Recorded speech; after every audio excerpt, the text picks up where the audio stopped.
अभिषेक मिश्रा कहते हैं, प्रणाम अनंत श्री।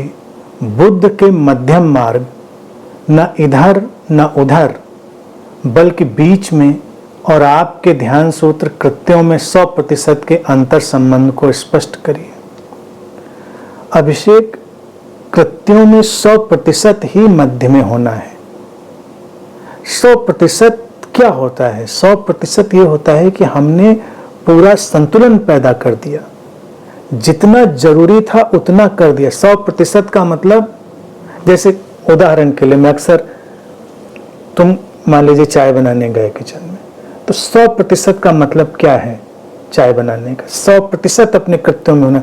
चीनी का पूरा डिब्बा डाल देंगे उसमें, जो चाय की पत्ती का पूरा डिब्बा डाल देंगे। अभी 1 चम्मच डाली तो कहेंगे नहीं नहीं अभी तो कम डाली है, अभी तो डिब्बे में पूरी बड़ी। 100% होना है। क्या 100%? 100% का मतलब सम्यक, बैलेंस्ड। इस चाय में इतनी चीनी पड़ेगी, इतना दूध, इतनी पत्ती। क्लियर? और ज्यादा क्या डालेंगे? 100%। 2 पत्ती डाल देंगे तो 100% नहीं हो जाएंगे, यानी कि 2 चम्मच डाल दिया, खौला दिया हमने उसको घंटे भर। हमने कहा अभी तो रखा था, पानी खौल गया। इसको अनंत श्री ने कहा था ध्यान सूत्रों में 100% खौलाना है। तो जब तक पानी बिल्कुल भाप बन के उड़ नहीं जाएगा पूरा का पूरा, तब तक 100% नहीं हो। 100% का मतलब वहीं पर रुक जाना जहां पे जरूरी है।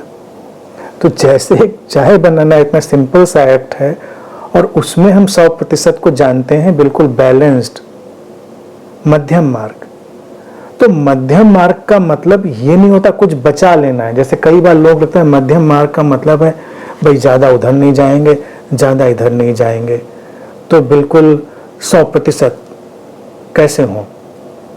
तो मन मार कर कोई काम करना 100% नहीं होता, संतुलन में करना। जैसे मान लो एक और साधारण सा उदाहरण, तुम भोजन कर रहे हो, भोजन में के कृत्य में 100% होना क्या है कि इतना इतना खा लें जितना हम अंतिम सीमा तक खा सकते हैं, 100%। या भोजन करने में 100% वो है कि ठीक वहीं पर रुक जाना जब शरीर सिग्नल देता है कि अब हो गया। तो अगर हम सिग्नल पर रुक गए शरीर के, तो वो मध्यम मार्ग हुआ, मिडल पाथ हुआ, ना ज्यादा ना कम।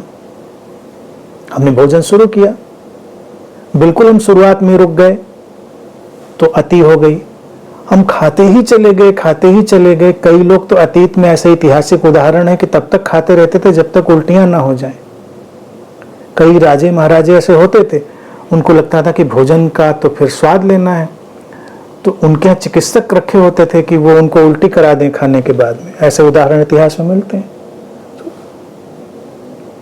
इंसान की मूर्खता की कोई सीमा नहीं होती। जैसे इस ब्रह्मांड की कोई सीमा नहीं है, ज्ञान की कोई सीमा नहीं है, वैसे ही इंसान की मूर्खता की भी कोई सीमा नहीं होती। बट इट इज ब्यूटीफुल, ये सुंदर है कि सीमा नहीं होनी चाहिए, तभी तो हम एंजॉय करते हैं। तो 100% और मिडल में होने में कोई भी अंतर नहीं, वो एग्जैक्ट वही चीज है। हमको पता होता है कि यहीं पर रुकना है, यहीं पर चलना है, हमको ऐसे ही आगे बढ़ना है।